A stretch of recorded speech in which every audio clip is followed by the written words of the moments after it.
Vande Mataram, Vande Mataram. Hidden pages of Indian history എന്ന online ചാനലിന്റെ വന്ദേ മാതരം എന്ന ഈ വീഡിയോ പരമ്പരയുടെ 1-ാം എപ്പിസോഡിലേക്ക് സ്വാഗതം. ഈ വീഡിയോ പരമ്പരയുടെ ലക്ഷ്യവും ഉദ്ദേശവും എന്താണെന്നും ഒരേ ഒരു വിഷയത്തെപ്പറ്റി തന്നെ ദീർഘമായ ഒരു വീഡിയോ പരമ്പര തന്നെ തുടങ്ങുവാൻ പ്രേരിപ്പിച്ച കാരണങ്ങൾ എന്തൊക്കെയാണെന്നും വളരെ വിശദമായി ഈ സംരംഭത്തിന്റെ ആമുഖമായി പോസ്റ്റ് ചെയ്തിരുന്ന കഴിഞ്ഞ എപ്പിസോഡിൽ വിവരിച്ചിട്ടുണ്ട്. ആ വീഡിയോ കാണാതെ പോയവർക്ക് വേണ്ടി അതിന്റെ ലിങ്ക് ഈ വീഡിയോയുടെ ഡിസ്ക്രിപ്ഷൻ ബോക്സിൽ കൊടുത്തിട്ടുണ്ട്.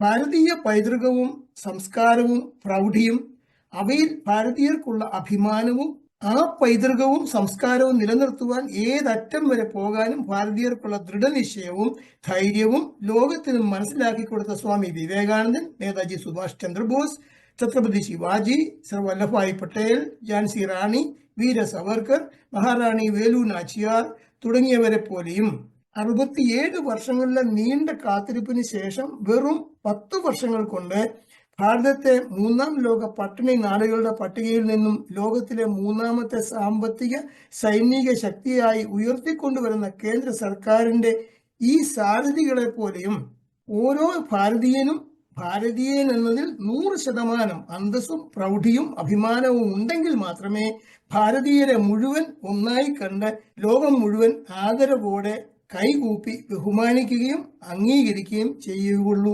എന്നാൽ മാതൃഭൂമിയുടെ സത്യസന്ധമായ ചരിത്രം മനസ്സിലാക്കാത്തിടത്തോളം കാലം ആ യഥാർത്ഥ അഭിമാനം ഉണ്ടാകുക എന്നത് അത്ര എളുപ്പമല്ല. അതാണ് ഭാരതീയരിൽ ഭൂരിഭാഗം പേർക്കും സംഭവിച്ചത്. സ്വന്തം രാജ്യത്തിന്റെ പാസ്പോർട്ടും തിരിച്ചറിയൽ കാർഡും കൈവശമുള്ള ഓരോ പൗരനും മാതൃഭൂമിയുടെ യഥാർത്ഥ ചരിത്രവും പൈതൃകവും സംസ്കാരവും എന്താണെന്ന് കൃത്യമായി അറിഞ്ഞിരിക്കേണ്ട കടമയും അതുപോലെ തന്നെ അവകാശവുമുണ്ട്. ആ അറിവ് ഇല്ലാത്തവർക്ക് മാത്രമേ മാതൃഭൂമിയുടെ സമ്പത്ത് മോഷ്ടിച്ച് വിദേശങ്ങളിൽ കൊണ്ടുപോയി നിക്ഷേപിക്കാൻ സാധിക്കൂ. അവർ മാതൃഭൂമിയുടെ നിലനിൽപ്പിന് തന്നെ ഭീഷണിയാണ്. അതിന് എണ്ണിയാൽ തീരാത്ത ഉദാഹരണങ്ങളും ഭാരതത്തിലുണ്ട്. ഹിറ്റ്ലർ ജർമ്മനിയിൽ നടത്തിയ കൊടും ക്രൂരതകളുടെ ചരിത്രം യാതൊരു മറയും ചിറയും ഇല്ലാതെ മിഡിൽ സ്കൂൾ മുതൽ അവിടുത്തെ കുട്ടികളെ പഠിപ്പിക്കുന്നുണ്ട്. ഹിരോഷിമയിലും നാഗസാക്കിയിലും അമേരിക്ക അണുബോംബിട്ട് ലക്ഷക്കണക്കിന് ജനങ്ങളെ കൊന്നു കൊലവിളിച്ച ചരിത്രം 3 വയസ്സിനും മുകളിൽ പ്രായമുള്ള കുട്ടികൾക്ക് പോലും മനസ്സിലാക്കത്തക്ക വിധം തയ്യാറാക്കി ജപ്പാൻകാർക്ക് ലഭ്യമാക്കുന്ന 2 കാർട്ടൂൺ സിനിമകളാണ് tomb stones for fireflies, grave of the fireflies ഇവ. അതുകൊണ്ട് തന്നെ അവിടുത്തെ ജനങ്ങളെ പോലെ ദേശാഭിമാനികളും ദേശസ്നേഹികളുമായ പൗരന്മാർ ലോകത്തിൽ തന്നെ ചുരുക്കമാണ്. അതുകൊണ്ട് ഓരോ ഭാരത പൗരനും അവരെപ്പോലെ തന്നെ അഥവാ അവരെക്കാൾ ഒരു പടികൂടെ കൂടുതൽ ദേശാഭിമാനവും ദേശസ്നേഹവും വർദ്ധിക്കുവാൻ തക്കവണ്ണം പ്രേരണ നൽകുന്ന വിധത്തിലാണ് ഈ വീഡിയോ യജ്ഞം തയ്യാറാക്കിയിരിക്കുന്നത്. മുഴുവൻ ഭാരതീയരും നിർബന്ധമായി അറിഞ്ഞിരിക്കേണ്ട, മനഃപ്പാഠമാക്കേണ്ട, ഓർത്തിരിക്കേണ്ട, പ്രഥമദൃഷ്ട്യാ നിസ്സാരമെന്ന് തോന്നിയാലും ഒന്നുകൂടി ചിന്തിച്ചാൽ അതിപ്രധാനമായ ഒരു കാര്യം തന്നെ നിങ്ങൾക്കറിയാമോ എന്ന ചോദ്യത്തിലൂടെ ഈ വീഡിയോ പരമ്പരയുടെ ഈ ആദ്യത്തെ എപ്പിസോഡ് തുടങ്ങാം. നമ്മുടെ മാതൃഭൂമിയുടെ AD 1600 ഒരു ഭൂപടമാണിത്. അഫ്ഗാനിസ്ഥാൻ മുതൽ ശ്രീലങ്ക ഉൾപ്പെടെ സിംഗപ്പൂർ വരെ ആയിരുന്നു അന്ന് ഭാരതത്തിന്റെ വ്യാപ്തി. ഗാന്ധാരം എന്നറിയപ്പെട്ടിരുന്ന ഇന്നത്തെ അഫ്ഗാനിസ്ഥാൻ കൊടും ക്രൂരമായ ഇസ്ലാമിക അധിനിവേശത്തിലൂടെ വേർപെടുത്തുന്നതും വരെ അതും ഭാരതത്തിന്റെ ഭാഗമായിരുന്നു. അത്രമാത്രം വലിയ ഭൂപ്രദേശമായിരുന്ന നമ്മുടെ മാതൃഭൂമിയെ സംബന്ധിച്ചിടത്തോളം ഏറ്റവും പ്രധാനപ്പെട്ട അഥവാ മൂലക്കല്ലുകൾ എന്ന് കരുതാവുന്ന 3 വാക്കുകളാണ് ഭാരതം, ഹിന്ദുസ്ഥാൻ, ഹിന്ദു ഇവ. ഈ വാക്കുകൾ കൊണ്ട് യഥാർത്ഥത്തിൽ എന്താണ് അർത്ഥമാക്കുന്നതെന്ന് നമ്മളെ സ്കൂളിൽ ചേർത്ത കാലത്ത് 1-ാം ക്ലാസ്സിൽ നിന്നും 2-ാം ക്ലാസ്സിലേക്ക് ജയിപ്പിക്കുന്നതിന് മുൻപെങ്കിലും മനഃപ്പാഠമായി പഠിപ്പിക്കേണ്ടതായിരുന്നില്ലേ? ഈ വാക്കുകളുടെ കൃത്യമായ നിർവചനം അറിയാവുന്ന ഭാരതീയർ എത്ര ശതമാനം ഉണ്ടാവും? യേശുക്രിസ്തുവും പ്രവാചകൻ മുഹമ്മദും ജനിക്കുന്നതിന് ആയിരക്കണക്കിന് വർഷങ്ങൾ മുൻപ് എല്ലാ മേഖലകളിലും ലോകത്തിലെ ഏറ്റവും സമ്പന്നമായിരുന്ന ഭാരതത്തിലെ ഋഷി ശ്രേഷ്ഠന്മാർ രേഖപ്പെടുത്തി വെച്ചിരുന്ന ആ നിർവചനങ്ങൾ ഇവയാണ്. ഹിന്ദുസ്ഥാൻ എന്താണ് നിർവചനം അഥവാ അർത്ഥം? ഹിമാലയം സമാരഭ്യ യാവത് ഇന്ദു സരോവരം തം ദേവനിർമ്മിതം ദേശം ഹിന്ദുസ്ഥാനം, തം ദേവനിർമ്മിതം ദേശം ഹിന്ദുസ്ഥാനം പ്രചക്ഷതേ. മലയാളത്തിൽ പരിഭാഷപ്പെടുത്തിയാൽ ഹിമാലയം മുതൽ ഇന്ത്യൻ മഹാസമുദ്രം വരെ വ്യാപിച്ചു കിടക്കുന്ന ഈശ്വരനിർമ്മിതമായ ഭൂപ്രദേശം ഹിന്ദുസ്ഥാൻ എന്നറിയപ്പെടുന്നു അഥവാ വിളിക്കപ്പെടുന്നു. ഇനി ഹിന്ദു എന്താണ് ഹിന്ദു എന്ന വാക്കുകൊണ്ട് ഉദ്ദേശിക്കുന്നത്? അതൊരു മതമല്ല, മതത്തെ ഉദ്ദേശിച്ചല്ല പറയുന്നത്. ഇതാണ് അതിന്റെ അർത്ഥം അഥവാ നിർവചനം. അസിന്ധോ സിന്ധു പര്യന്തം യസ്യ ഭാരതഭൂമിക തം മാതൃഭൂ പിതൃഭൂ ചൈവ സ വൈ ഹിന്ദുരിതി സ്മൃത. അസിന്ധു സിന്ധു പര്യന്തം, അതിന്റെ അർത്ഥം നേരത്തെ പറഞ്ഞതുപോലെ ഹിമാലയം മുതൽ ഇന്ത്യൻ മഹാസമുദ്രം വരെ വ്യാപിച്ചു കിടക്കുന്ന ഭാരതഭൂമിക അഥവാ ഭാരതഭൂമി, അത് തന്റെ മാതൃഭൂമിയും പിതൃഭൂമിയുമാണെന്ന് വിശ്വസിക്കുന്നവരാരോ അവരാണ് ഹിന്ദു എന്ന് ഓർമ്മിക്കുക. സ വൈ ഹിന്ദുരിതി സ്മൃത. അതേ നിർവചനം തന്നെ ഒന്നുകൂടി വിപുലപ്പെടുത്തി നാരദ മഹർഷി രേഖപ്പെടുത്തിയിരിക്കുന്നത് ഇങ്ങനെയാണ്. അസിന്ധോ സിന്ധു പര്യന്തം യസ്യ ഭാരതഭൂമിക, നേരത്തെ പറഞ്ഞ പോലെ തന്നെ തം മാതൃഭൂ പിതൃഭൂ യജ്ഞഭൂ കർമ്മഭൂ പുണ്യഭൂ ചൈവ സ വൈ ഹിന്ദുരിതി സ്മൃത. അതായത് മേൽപ്പറഞ്ഞ ഭാരതഭൂമി തന്റെ മാതൃഭൂമിയും പിതൃഭൂമിയും യജ്ഞഭൂമിയും കർമ്മഭൂമിയും പുണ്യഭൂമിയും ആണെന്ന് കരുതുന്ന ആ വ്യക്തികൾ ആരോ അവരെ ഹിന്ദു എന്നറിയപ്പെടുന്നു. സവൈ ഹിന്ദു രീതി സ്മൃത. ഈ നിർവചനങ്ങൾ ഓർത്തിരിക്കാൻ ഓരോ ഭാരതീയനും കടമയില്ലേ? ഇവ ഭാരതീയരുടെ മനസ്സിൽ എന്നും മാറ്റൊലിക്കൊണ്ടിരുന്നെങ്കിൽ 1947 ഭാരതം 4 കഷ്ണങ്ങളായി വെട്ടിമുറിക്കപ്പെടുമായിരുന്നു. എന്തുകൊണ്ട് ഈ നിർവചനങ്ങൾ സ്കൂളുകളിൽ നമ്മെ പഠിപ്പിച്ചില്ല, ഇന്നും പഠിപ്പിക്കുന്നില്ല? കാരണം ഭാരതീയർ ഈ നിർവചനങ്ങൾ കൃത്യമായി അർത്ഥം മനസ്സിലാക്കി മനഃപ്പാഠമാക്കിയാൽ വിദേശത്തു നിന്നും വലിച്ചുകെട്ടി ഇവിടെ കൊണ്ടുവന്ന് കൊടും ക്രൂരമായ മാർഗങ്ങളിലൂടെ ഭാരതീയരിൽ അടിച്ചേൽപ്പിക്കപ്പെട്ട, കുറെ കൂടെ വ്യക്തമായി പറഞ്ഞാല് പ്രാണഭയം കൊണ്ട് മാത്രം, അതല്ലെങ്കിൽ സ്വന്തം കുഞ്ഞുങ്ങളെ തങ്ങളുടെ കൺമുൻപിൽ വെച്ച് ശിരച്ഛേദം ചെയ്യുന്നത് കാണാൻ കരുത്തില്ലാതിരുന്നത് കൊണ്ട് മാത്രം ഒട്ടേറെ ഭാരതീയർ അകപ്പെട്ടു പോയ മതങ്ങളുടെ പ്രസക്തി താനേ കുറയും. അങ്ങനെ സംഭവിച്ചാൽ 1930-നും 1940-നും ഇടയിൽ ബ്രിട്ടീഷ് ഇന്റലിജൻസ് ഈ പുണ്യഭൂമിയിൽ സ്പ്രേ ചെയ്ത മതവിദ്വേഷം എന്ന കാളാകൂടത്തിന് കൊതുക് നാശിനിയേക്കാൾ ശക്തി കുറയുകയും ചെയ്യും. അത്ര തന്നെ. 1930-ൽ ഗാന്ധിജി ഉപ്പ് സത്യാഗ്രഹം തുടങ്ങി 1-2 വർഷങ്ങൾ കഴിയുന്നതുവരെ ജാതി മതഭേദമില്ലാതെ ഒന്നിച്ചുണ്ടും ഒന്നിച്ചു ഉറങ്ങിയും പരസ്പരം കൈകോർത്ത് ഒറ്റക്കെട്ടായി നിന്ന് ബ്രിട്ടീഷുകാർക്കെതിരെ പൊരുതിയ ഹിന്ദുവും മുസ്ലിമും ജൈനനും സിഖ് മതക്കാരനും ബുദ്ധമതക്കാരനും ക്രിസ്ത്യാനിയും ഒരു മതവും ഇല്ലാത്തവനും എല്ലാവരും ഭാരതീയർ മാത്രമായിരുന്നു. കാരണം മതങ്ങൾക്ക് ഇവിടെ രാഷ്ട്രത്തെക്കാൾ കൂടുതൽ യാതൊരു പ്രാധാന്യവും ഇല്ലായിരുന്നു. എല്ലാവരും ഭാരതീയരായിരുന്നു. അതായിരുന്നു നേരത്തെ പറഞ്ഞ ആ നിർവചനത്തിൽ കൃത്യമായി വിവരിച്ചിരുന്നത്.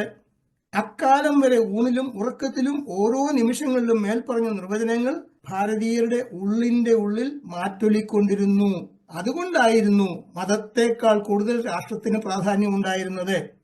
എന്നാൽ 1930 മുതൽ 1940 വരെയുള്ള 10 വർഷങ്ങളിൽ അധികാരത്തിന്റെയും സ്വാർത്ഥതയുടെയും തിമിരം ബാധിച്ചവരും അക്കാരണത്താൽ തന്നെ ബ്രിട്ടീഷ് ഇന്റലിജൻസ് വലിച്ചെറിയാൻ ഓങ്ങിയ അപ്പകർഷണങ്ങൾ കണ്ട് പാലാട്ടിക്കൊണ്ട് അവരുടെ പിണിയാളുകളായി തീർന്നവരും സ്വാർത്ഥലാഭത്തിനായി പെറ്റമ്മയെ കൂടി ലേലം ചെയ്ത് വിൽക്കുവാൻ മടിയില്ലാത്തവരുമായിരുന്ന ചിലരുടെ ഒത്താശയോടും മൗന സമ്മതത്തോടും കൂടി കൃത്രിമമായി ഊതിപ്പെരിപ്പിച്ച, ചുരുക്കി പറഞ്ഞാൽ ഇപ്പോഴത്തെ മണിപ്പൂർ പോലുള്ള പല കോലാഹലങ്ങളിലും പെട്ട് അതുവരെ ഭാരതീയരുടെ മനസ്സിൽ മാറ്റൊലിക്കൊണ്ടിരുന്ന മേൽപ്പറഞ്ഞ നിർവചനങ്ങൾക്ക് വ്യക്തത നഷ്ടപ്പെട്ടു.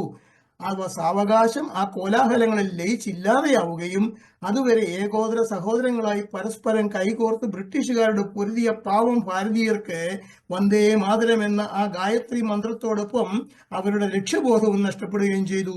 അതോടെ ബ്രിട്ടീഷ് ഇന്റലിജൻസ് ഇവിടെ സ്പ്രേ ചെയ്ത കാളാകൂടത്തിന്റെ വിഷബാധയേറ്റ് ഭ്രാന്തിളകി പരസ്പരം കൊലവിളിയുമായി അവർ പേപ്പട്ടികളെ പോലെ തെരുവുകളിൽ തമ്മിൽ കടിച്ചു കീറാൻ തുടങ്ങുകയും അങ്ങനെ ഡിവൈഡ് ആൻഡ് ഡിസ്ട്രോയ് എന്ന ബ്രിട്ടീഷ് ചതിവ് ഫലിക്കുകയും ചെയ്തു.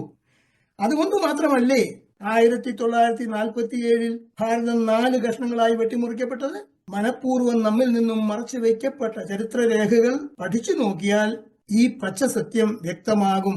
അതേ കാരണം കൊണ്ട് തന്നെയാണ് അധിനിവേശ ശക്തികൾ ഇവിടെ മുടിക്കുന്നതിന് മുൻപ് സാമ്പത്തികമായും സാങ്കേതികമായും ശാസ്ത്രീയമായും സാംസ്കാരികമായും വിദ്യാഭ്യാസപരമായും ആധ്യാത്മികമായും ലോകത്തിലെ ഏറ്റവും സമ്പന്ന രാഷ്ട്രമായിരുന്ന ഭാരതത്തെപ്പറ്റി ഒട്ടേറെ തെറ്റിദ്ധാരണകൾ ഭാരതീയരിലും വിദേശികളിലും ഉണ്ടാക്കുവാനും ഇവിടം കൊള്ളയടിച്ച് നശിപ്പിച്ചവർ തന്നെ മൂന്നാം ലോക പട്ടിണി രാജ്യമെന്ന് ഭാരതത്തെ അവഹേളിച്ചു തുടങ്ങുവാനും, മാത്രമല്ല ഭാരതീയരിൽ തന്നെ ഒരു വലിയ ശതമാനം ആളുകൾ ആ കഴിഞ്ഞകാല കൊളോണിയലിസ്റ്റ് മൈൻഡ് സെറ്റിൽ തന്നെ തുടരുവാനും, എത്ര വിദ്യാഭ്യാസവും സമ്പത്തും പദവിയും അധികാരവും ഉണ്ടെങ്കിലും ചില പ്രത്യേക സാഹചര്യങ്ങളിൽ ചിലർ അപകർഷതാബോധത്തിന്റെ ചെളിക്കുണ്ടിൽ ചാടി വിഡ്ഢിവേഷം കെട്ടുവാനും താൻ ആരെന്നു പോലും സ്വയം തിരിച്ചറിയാനാവാതെ നാണം കെട്ട് തല താഴ്ത്തുവാനുമുള്ള അടിസ്ഥാന കാരണം അഥവാ root cause. Inferiority complex of Indians എന്ന് ടൈപ്പ് ചെയ്ത് ഗൂഗിളിൽ തിരഞ്ഞാൽ പരസ്യമായ ഈ രഹസ്യത്തെ പറ്റിയുള്ള ധാരാളം വീഡിയോകളും വിവരണങ്ങളും കാണാൻ കഴിയും. അതുകൊണ്ട് സ്വാമി വിവേകാനന്ദൻ, നേതാജി സുഭാഷ് ചന്ദ്രബോസ്, ഛത്രപതി ശിവാജി, സർ വല്ലഭായ് പട്ടേൽ, മഹാറാണി വേലു നച്ചിയാർ, വീര സവർക്കർ, ഝാൻസി റാണി തുടങ്ങിയ യഥാർത്ഥ ഭാരതീയരെ പോലെ സ്വന്തം മാതൃഭൂമിയുടെ യഥാർത്ഥ ചരിത്രവും പൈതൃകവും സംസ്കാരവും അന്തസ്സും ആഭിജാത്യവും ലോകത്തിലെ മറ്റെല്ലാ രാജ്യങ്ങളുടേതിനേക്കാൾ ഉയർന്ന നിലവാരം ഉള്ളതാണെന്ന് മനസ്സിലാക്കി ഭാരതീയർ എന്നതിൽ 100% അഭിമാനവും പ്രൗഢിയും ഉള്ളവരായി തീരണമെങ്കിൽ ഭാരതത്തിന്റെ യഥാർത്ഥ ചരിത്രത്തിൽ നിന്നും മനഃപൂർവ്വം മറച്ചു വയ്ക്കപ്പെട്ട പല ഏടുകളും നമ്മൾ തുറന്നു നോക്കിയേ മതിയാവൂ. അതുമാത്രമല്ല, സ്വാർത്ഥതയുടെയും ചതിവിന്റെയും ചൂഷണത്തിന്റെയും തേർവാഴ്ചയിലെ യഥാർത്ഥ ഭാരതം 4 കഷ്ണങ്ങളായി വെട്ടിമുറിക്കപ്പെട്ടെങ്കിലും മാതൃഭൂമിയുടെ ആ പേരും അതിന്റെ ഭൂരിഭാഗം ഭൂപ്രദേശവും നമുക്ക് നഷ്ടപ്പെടാതെ അതിനായി സ്വജീവൻ ബലി കഴിച്ച ഈ പുണ്യാത്മാക്കളോടെങ്കിലും അല്പം ആദരവും ബഹുമാനവും ഉണ്ടെങ്കിൽ ഈ വീഡിയോ യജ്ഞം പരമാവധി പ്രചരിപ്പിക്കുവാനും വിജയിപ്പിക്കുവാനും നിങ്ങളാൽ കഴിയുന്നതെല്ലാം ചെയ്യുക. എങ്കിൽ മാത്രമേ നീണ്ട 67 വർഷങ്ങളിലെ കാത്തിരിപ്പിന് ശേഷം കഴിഞ്ഞ 10 വർഷങ്ങൾ കൊണ്ട് ഭാരതത്തെ 3ാം ലോക പട്ടിണി രാജ്യങ്ങളുടെ പട്ടികയിൽ നിന്നും ലോകത്തിലെ 3ാമത്തെ സാമ്പത്തിക സൈനിക ശക്തിയായി ഉയർത്തിക്കൊണ്ടുവരുവാനുള്ള ജീവൻ മരണ പരിശ്രമത്തിന് ഇന്നത്തെ കേന്ദ്ര സർക്കാരിന് പൂർണ്ണമായി വിജയിക്കാൻ കഴിയൂ.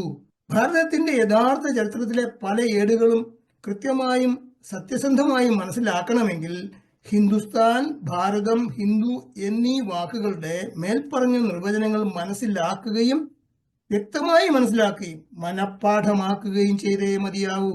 നമ്മൾ മനസ്സിലാക്കിയ ഈ നിർവചനങ്ങളുടെ വെളിച്ചത്തിൽ ഭാരതമെന്ന് കേട്ടാൽ അന്തരംഗം അഭിമാനപൂരിതമാകുന്ന ആദ്യത്തെ ഏതാനും എപ്പിസോഡുകൾക്ക് ശേഷം അവിശ്വസനീയവും ഭീകരവും ഞെട്ടിത്തരിപ്പിക്കുന്നതുമായ പല ചരിത്ര സത്യങ്ങളിലൂടെയും തുടർന്ന് ഗാന്ധിജിയെ വധിക്കുവാൻ തന്നെ പ്രേരിപ്പിച്ച കാരണങ്ങൾ എന്തെല്ലാമായിരുന്നുവെന്ന് നഥൂറാം ഗോഡ്സെ കോടതിയിൽ നൽകിയ വിശദീകരണങ്ങൾ ഉൾപ്പെടെ ഉള്ള വിഷയങ്ങളായിരിക്കും ഈ പരമ്പരയിൽ നിങ്ങളുമായി പങ്കുവയ്ക്കുക.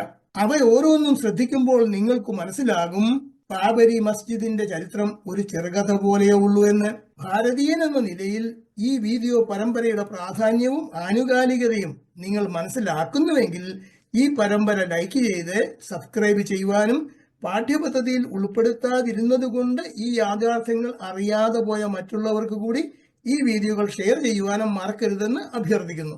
പരസ്പരം ബന്ധപ്പെട്ട തുടർച്ചയായ എപ്പിസോഡുകൾ ആയതുകൊണ്ട് അവയിൽ ഒന്നുപോലും നഷ്ടപ്പെടാതിരിക്കുവാൻ ബെൽ ബട്ടൺ കൂടി പ്രസ് ചെയ്യുന്നത് നന്നായിരിക്കും. വസ്തുനിഷ്ഠമല്ലാത്ത എന്തെങ്കിലും കാര്യങ്ങൾ നിങ്ങളുടെ ശ്രദ്ധയിൽപ്പെട്ടാൽ കമന്റുകളിലൂടെ അവ കൃത്യമായി ചൂണ്ടിക്കാണിക്കുവാൻ അഭ്യർത്ഥിക്കുന്നു. നിങ്ങളുടെ അഭിപ്രായങ്ങൾ കമന്റുകളിലൂടെ അറിയിച്ച് സപ്പോർട്ട് ചെയ്യുക. ഈ പരമ്പരയുടെ 2ാം എപ്പിസോഡിൽ കാണുന്നതുവരെ നന്ദി, നമസ്കാരം. വന്ദേ മാതരം, വന്ദേ മാതരം.